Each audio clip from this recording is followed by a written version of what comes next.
नमस्कार। बात को समझो में एक बार फिर आप सभी का स्वागत। एक बार फिर बात ज्ञान, विज्ञान और अंतरिक्ष की। जी हाँ, भारतीय मूल की अंतरिक्ष यात्री सुनीता विलियम्स 9 महीने से भी ज़्यादा समय से अंतरिक्ष में है।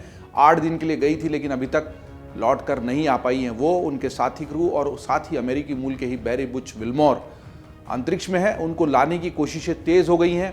पहले बात हुई थी कि फरवरी तक कैसे भी करके उनको धरती पर वापस ले आया जाएगा, लेकिन अब मार्च हो चला और फिर भी उनकी वापसी अभी तक हो नहीं पाई है। हाल ही में नासा का क्रू 10 मिशन 12 मार्च के लिए लॉन्च होने की तैयारी हो चुकी है। इस मिशन के लिए इस्तेमाल होने वाला SpaceX dragon capsule launch site पर पहुंच चुका है। सोमवार को क्रू 10 मिशन के सदस्यों के साथ नासा और स्पेसएक्स ने 12 मार्च के लॉन्च का पूर्वाभ्यास भी कर लिया है।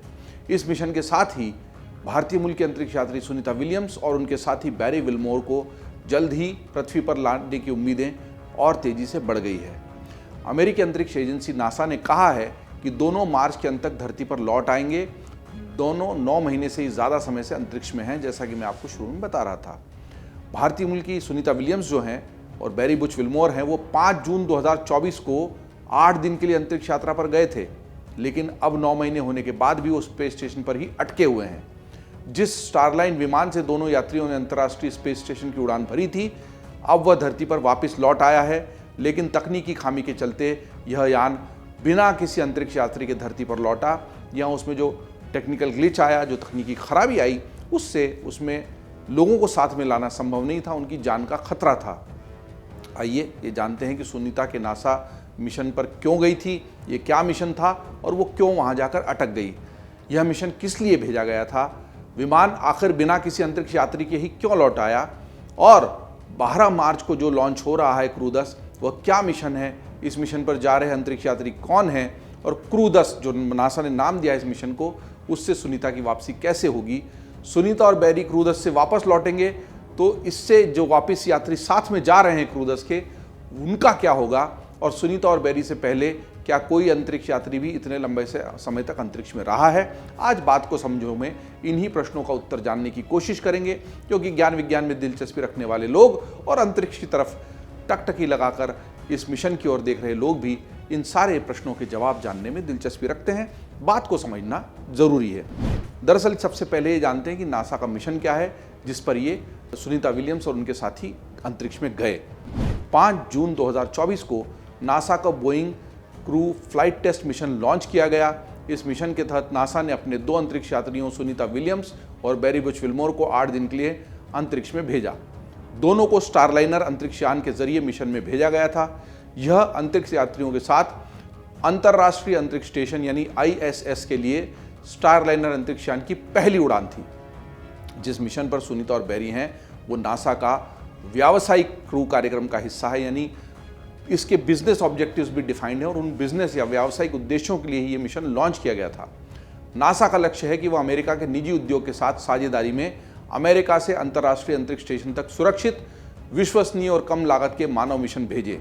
इसी उद्देश्य को जांचने के लिए, इस उद्देश्य को परखने के लिए टेस्ट मिशन लॉन्च किया गया था। क्रू उड़ान परीक्षण के लक्ष्य क्या थे, ये भी समझ लेना जरूरी। दरअसल इस मिशन का लक्ष्य अंतरिक्ष स्टेशन पर 6 महीने के रोटेशनल मिशन, यानी बारी बारी से रोटेशन के जरिए इस पूरी यात्रा के साथियों को वहाँ रखने को चेक करना था, टेस्ट करना था और उसको अंजाम देने की स्टारलाइनर की क्षमता को परखना भी था। लंबी अवधि की उड़ानों से पहले तैयारी को परखने और ज़रूरी परफॉर्मेंस डेटा को जुटाने के लिए इस क्रू उड़ान परीक्षण को बनाया गया था। फिर समझना जरूरी है कि जिस स्टारलाइनर विमान से यात्री गए, आखिर उसका हुआ क्या। अंतरिक्ष स्टेशन के लिए स्टारलाइनर की उड़ान के दौरान अंतरिक्ष यान के कुछ थ्रस्टर्स ने उम्मीद के मुताबिक प्रदर्शन नहीं किया। थ्रस्टर्स आमतौर पर कम फोर्स वाले रॉकेट मोटर्स को कहा जाता है। थ्रस्टर्स के कमजोर प्रदर्शन के अलावा स्टारलाइनर के हीलियम सिस्टम में भी कई लीकेज देखे गए। यह गंभीर मामला था और इसके बाद नासा और बोइंग ने अंतरिक्ष यान के बारे में व्यापक डेटा विश्लेषण के जरिए जानकारी जुटाई। इस जांच में अंतरिक्ष शटल कोलंबिया दुर्घटना के बाद स्थापित हुए संगठन भी शामिल थे। जी हाँ, कोलंबिया, आपको सभी को ध्यान होगा, कल्पना चावला, उसमें भी दुर्भाग्यपूर्ण रूप से भारतीय मूल की कल्पना चावला, जो कि बहुत दुर्भाग्यपूर्ण घटना रही, वो शामिल थी। और कोलंबिया के बाद एक संगठन बनाया गया, एक ऑर्गेनाइजेशन बनाया गया जो इस तरह की दुर्घटनाओं को रोकने के लिए विशेष अध्ययन के लिए बनाया गया था। यह दुर्घटना 1 फरवरी 2003 को हुई थी। यह दुर्घटना भी तब हुई थी जब कोलंबिया अंतरिक्ष यान पृथ्वी के वातावरण में वापस आ रहा था। इस दुर्घटना में सभी 7 अंतरिक्ष यात्री मारे गए थे। इसमें भारतीय मूल की कल्पना चावला भी शामिल थी। जांच के बाद यह तय किया गया कि स्टार लाइनर को बिना क्रू के ही वापस धरती पर लाया जाएगा ताकि कोलंबिया जैसी दुर्घटना फिर से न हो जाए। 6 सितंबर 2024 को स्टार लाइनर बिना क्रू के ही धरती पर लौट आया। तो मूल रूप से कारण यही था कि जब देखा गया कि हीलियम में लीकेज है, थ्रस्टर्स उम्मीद के मुताबिक काम नहीं कर रहे हैं, तो कोई रिस्क नहीं लिया जाए, कोई जोखिम नहीं लिया जाए और वैसी कोलंबिया जैसी दुर्घटना ना हो जिसमें अंतरिक्ष यात्री सारे के सारे दुर्भाग्यपूर्ण रूप से मारे गए थे। अब समझना जरूरी है कि जो 10 और 11 मार्च को सोमवार और मंगलवार को तैयारियां की गई, उसके आगे क्या होने वाला है।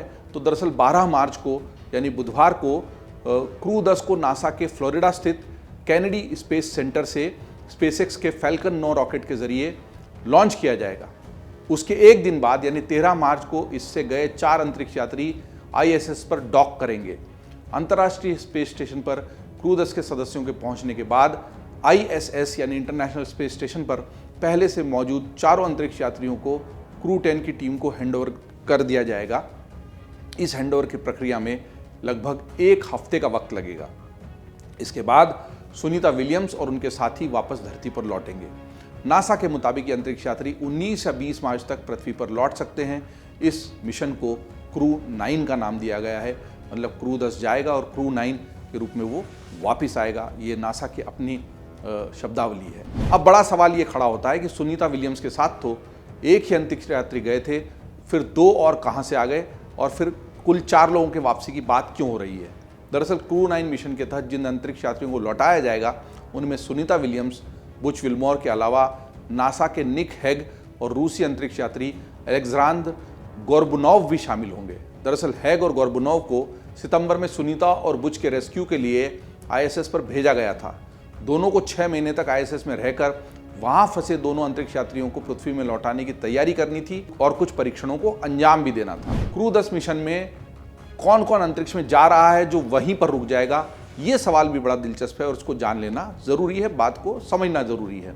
क्रू 10 मिशन के तहत नासा के कुल 4 अंतरिक्ष यात्री अंतर्राष्ट्रीय अंतरिक्ष स्टेशन में भेजे जा रहे हैं। इनमें कमांडर के तौर पर एन मैकलेन का नाम शामिल किया गया है। इसके अलावा निकोल आरियस पायलट की भूमिका में होंगी।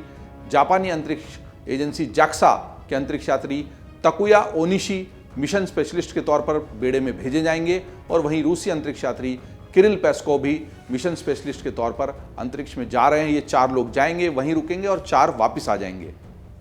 अब सवाल यह है कि क्रू 10 के पहुंचने के बाद लौटने में 1 हफ्ते का समय क्यों लगेगा। तो नासा के मुताबिक क्रू 10 के ISS पहुंचने के बाद अगले कुछ दिनों में पुराने अंतरिक्ष यात्री नए यात्रियों से डेटा और अन्य जानकारियां साझा करेंगे। इसके अलावा फ्लोरिडा में मौसम की स्थिति पर भी निगरानी रखी जाएगी और सही मौसम होने के बाद ही सुनीता विलियम्स के समेत 4 अंतरिक्ष यात्री पृथ्वी पर लौटेंगे। कुल मिलाकर ये घटना अब सभी के आकर्षण का केंद्र बनी है। सभी जानना चाहते हैं कि सुनीता विलियम्स और उनके साथी और अब 2 लोग और बढ़ गए तो चारों लोग सुरक्षित धरती पर लौट आएँ। सभी यही प्रार्थना भी कर रहे हैं, दुआ भी कर रहे हैं, सभी की इच्छा भी यही है। एक बड़ा सवाल इसके बाद यह भी रह जाएगा कि इतने लंबे समय तक अंतरिक्ष में अगर मनुष्य रह लेता है तो उसके बाद उसके शरीर पर क्या प्रभाव पड़ता है, क्या धरती पर आकर, और इसको लेकर भी अलग अलग तरह की रिपोर्ट्स आई हैं जिसमें बताया है कि बहुत आसान नहीं होगा सुनीता विलियम्स और विल्मोर के लिए कि वो धरती पर आकर तुरंत सामान्य जीवन में लौटें। उन्हें कई तरह के परीक्षणों से और कई तरह की मेडिकल टेस्ट से गुजरना होगा, उनका बाकायदा रिहेबिलिटेशन होगा, उनको फिर से पुनर्स्थापित धरती पर करने के लिए भी बहुत सारी तैयारियां की गई हैं। विज्ञान के अनुसंधान में मनुष्य ने कई सारे बड़े जो मील के पत्थर हैं उनको पार किया है, अंतरिक्ष में स्पेस स्टेशन कायम किया है और अब उसको व्यावसायिक रूप देने के लिए बोइंग के साथ मिलकर जब नासा ने यह परीक्षण किया तो उस परीक्षण के शुरुआत में ही काफ़ी दिक्कतें आईं और अंतरिक्ष यात्री वहीं अटक गए। हम सब भी इनके सुरक्षित लौटने की प्रार्थना करते हैं। आप सब देखते रहिए अमर उजाला.com।